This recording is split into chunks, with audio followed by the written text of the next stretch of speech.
Bwana Yesu asifiwe. Ni asubuhi ya baraka, ni asubuhi ya ushindi, ni asubuhi ya matendo makuu ya Mungu muumba mbingu na ardhi.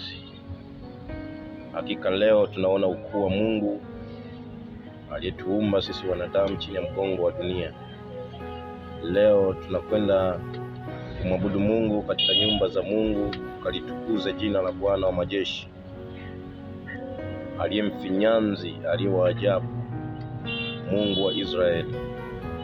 Ukisoma kitabu cha Zaburi 27 na ule mstari wa kwanza unasema, Bwana ni nuru yangu na ni ngome yangu, ni mhofu nani? Kwa maana Bwana akishakuwa upande wako, Mungu wa Abrahamu, unashinda zaidi ya kushinda. Kwa maana Mungu atakuwa nuru yako katika maisha yako. Mungu atakuangazia taa ya uzima katika maisha yako. Kwa hiyo mwana wa Mungu, simama katika ile kweli ya Mungu, simama katika mapenzi ya Mungu, utamuona Mungu akikupigania kwa viwango vya ajabu. Kwa maana Mungu wetu hapendi hata mmoja apotee.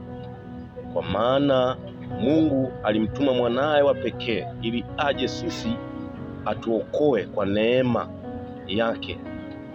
Kwa maana alitupenda sisi wanadamu, alitaka kila mwanadamu amwabudu, ili siku ile ya mwisho aende akafurahie ile kusudi ya Mungu aliyemuumba. Lakini Mungu wetu ni Mungu wa baraka, lakini baraka zile tunazichota pale tunapokaa katika lile kusudi la Mungu wetu. Na yale makusudi aliyetuumbia sisi wanadamu, kusudi la kwanza, alitaka sisi tumwabudu katika roho na kweli. Kwa hiyo tukikaa katika ile kweli, tukikaa katika yale mapenzi ya Mungu, Mungu atajifunua kwenye maisha yetu kwa kusudi lake. Kwa hiyo tuwe waaminifu katika yale Mungu aliyetuagiza, tuitii ile torati ya Musa aliyepewa, tuishi ile torati ya Musa. Hakika tutamuona Mungu akitupigania.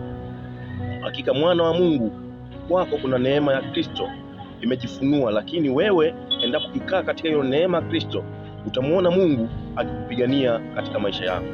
Kwa hiyo nasi Jumapili ya leo, nasi utembee katika lile kusudi la Mungu.